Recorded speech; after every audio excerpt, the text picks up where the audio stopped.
Hey everybody, David here, and today I want to talk about Supergirl, Crisis on Infinite Earths Part 1. This is obviously a huge crossover event. Every year the Arrowverse has a crossover event. It started with Arrow and Flash doing it as a tradition. Back when Flash premiered, they had their first crossover, and they did again alone. And then starting in Flash's third season, which would have been Arrow's fifth season, I believe, that's when they brought in Supergirl and the Legends into the fold. And now they have Batwoman, and now they're bringing in Black Lightning, although he didn't appear in this episode. First of all, I want to say that this is going to contain some spoilers, so if you haven't seen the episode yet, turn this off. Come back later after you've seen the episode, and then you can comment and along and whatever. So let's get right into this. Crisis on Infinite Earths Part 1. I have been looking very forward to this episode, and I was going to wait and watch the episode later on because I can't watch it live when it airs, and I was going to watch it later on, but I realized there were a lot of spoilers coming out, and I said if I don't watch this now, everything's going to be spoiled for me later, because I'm going to be tempted. So I seen the episode, and I gotta say, for a first episode, I thought it was really good. I thought it was a really good start to a 5-part episode, and people have to remember that. This is part 1 of a 5-part episode. Let's give the story time to, expand. Because I know there have been some people complaining that, oh, this is terrible. It's like, what are you guys expecting? Have you seen the Arrowverse before? I feel like some people that have never seen any of the Arrowverse shows are like so confused. Well, it's not the show's fault if you haven't been following along with at least one or two of these characters. I think you should always at least watch one or two of these shows in order to appreciate the storytelling that's going on in the crossovers. And for me, I watch all of them. I watch Arrow, Flash, Supergirl, Batwoman, and Legends of Tomorrow. So I'm all good. And I thought this was a nice start. I really liked how this episode started with the destruction of some of the Earths. We got a narration from the Monitor explaining about the multiple Earths, etc. But seeing the beginning, the cameos, let's start with that. We get a first look at Earth, I think it was 98, Earth 98, because 89, sorry. Earth 89, that's where Michael Keaton's Batman is from, and we get to see Alexander Knox, once again played by Robert Wool, who reprises his role as the news reporter, and he looks up into the sky, he sees the bat signal, says, I hope you can do it, big guy, or something like that. And it was cool seeing that cameo. Some people might be like, oh, that's nothing. But look, if you're a hardcore fan of DC movies and shows, even the smallest character that you think is nothing is something. For me, anyways. So yeah, I did think that was really cool. He was one of the actors that we knew that was coming back.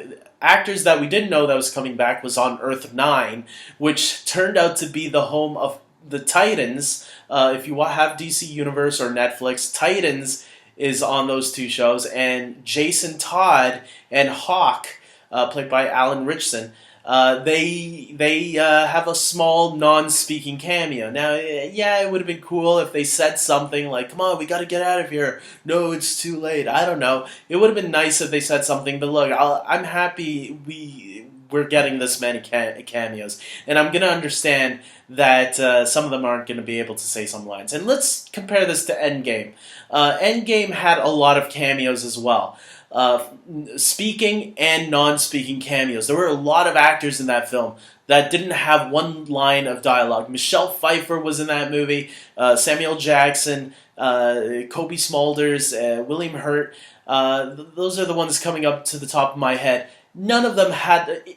even Haley Atwell did not have a line. She was saying something, but you could barely hear it because she was so far behind a glass that they didn't even let you hear what she was saying. It was so fadey.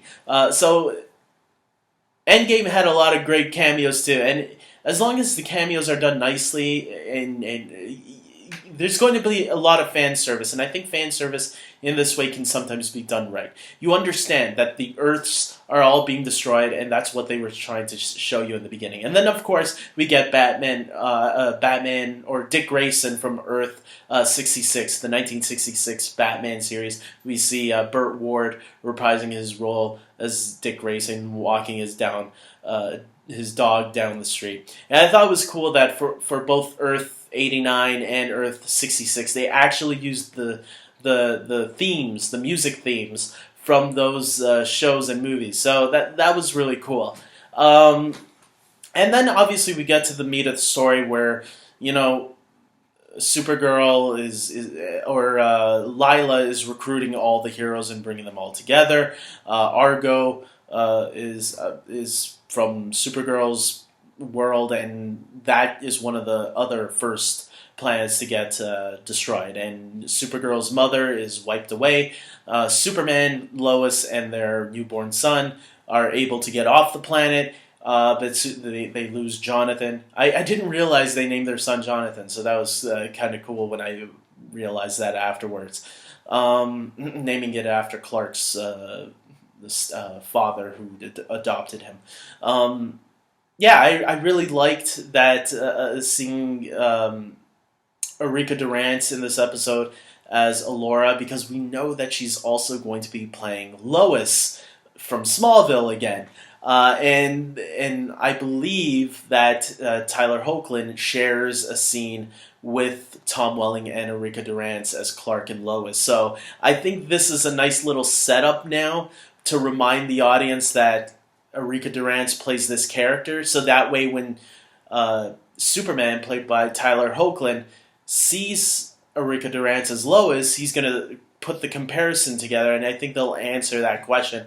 How come certain characters look similar even though they're different characters? So I think it will be interesting when they touch on that.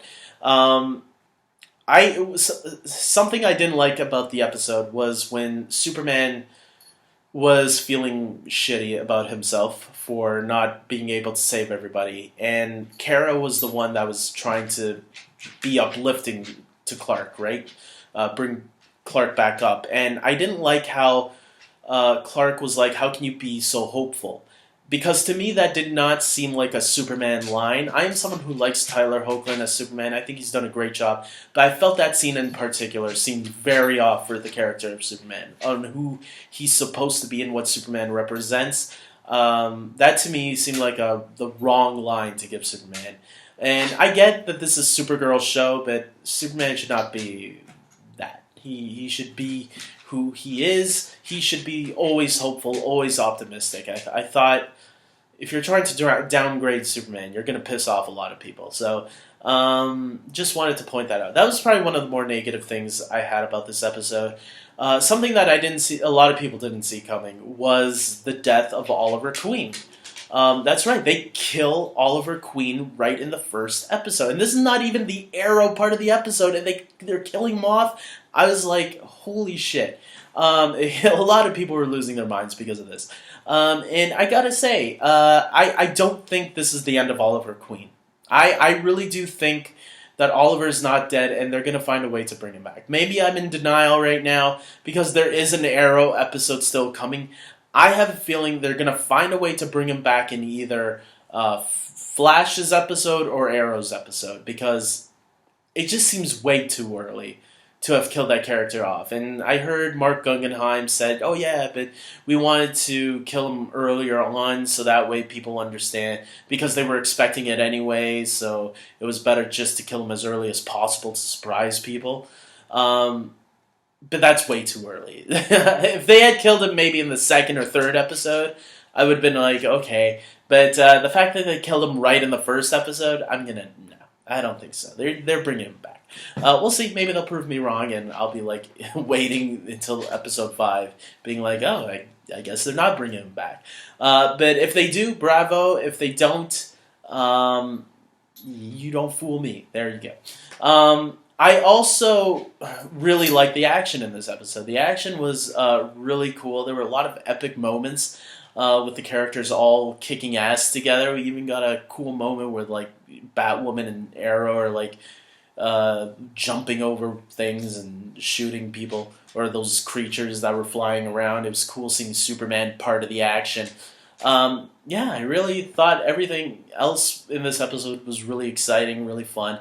Was this the best Part 1 episode that we've gotten? I don't think so. I think Crisis on Earth X and even Invasion had better Part 1 episodes. But look, this is Part 1. I don't think this means that the entire crossover is doomed to begin with, because sometimes some of the other episodes could be better than the first part.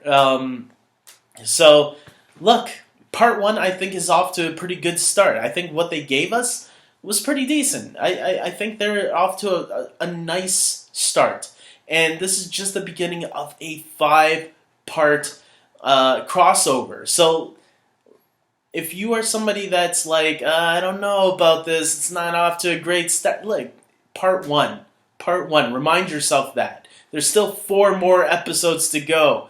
So if they haven't pleased you yet, they could please you with the next episode, because I really do believe that when we get to some of the other cameos, I do think we'll get more scenes with characters sharing interactions with some of those other characters from some of those other shows and movies. We've seen clips of Brendan Routh interacting with some of these characters. I think Tom Welling will be interacting, like we've seen some of the behind-the-scene photos. I really do think we're going to get Tom Welling interacting with Tyler Hoechlin. Maybe not a full-out episode, like we won't see Clark from Smallville going on the adventure with everybody else. It would be nice, but it doesn't look like that's what this crossover is designed for. But so far, yeah, I think they're on the right path on what they're trying to accomplish, and I think it's only going to get better from here. So if you're losing hope, keep on it, because let's give the first 3 episodes a chance at least. Like I said, I really enjoyed this episode. Not the best Part 1 episode to a crossover, but it's still a really enjoyable one. So with that being said, comment below, guys. Tell me your thoughts on the crossover. That's all I think I have to say about it for now. Obviously, Part 2 airs tonight. Batwoman's episode is going to be the one, which is something that I want to point out, that Batwoman is the only character from her show that is in this episode. Like, none of her supporting cast is included, probably because they're too new. Remember when Supergirl first joined? It's kind of like that. Her characters were not part of the crossover in the beginning, and then they slowly integrated themselves as each crossover happened. Maybe now that Arrow's leaving, maybe her cast will be included more next year. We'll see. With that being said, I hope you guys like this video. Please subscribe to my channel, especially if you're a huge fan of the Arrowverse. Yes, I will be reviewing all 5 episodes of the Arrowverse, so you can expect Part 2, my review for that, to be around the same time tomorrow. So, with that being said, until next time, comment below, tell me your thoughts, and take care.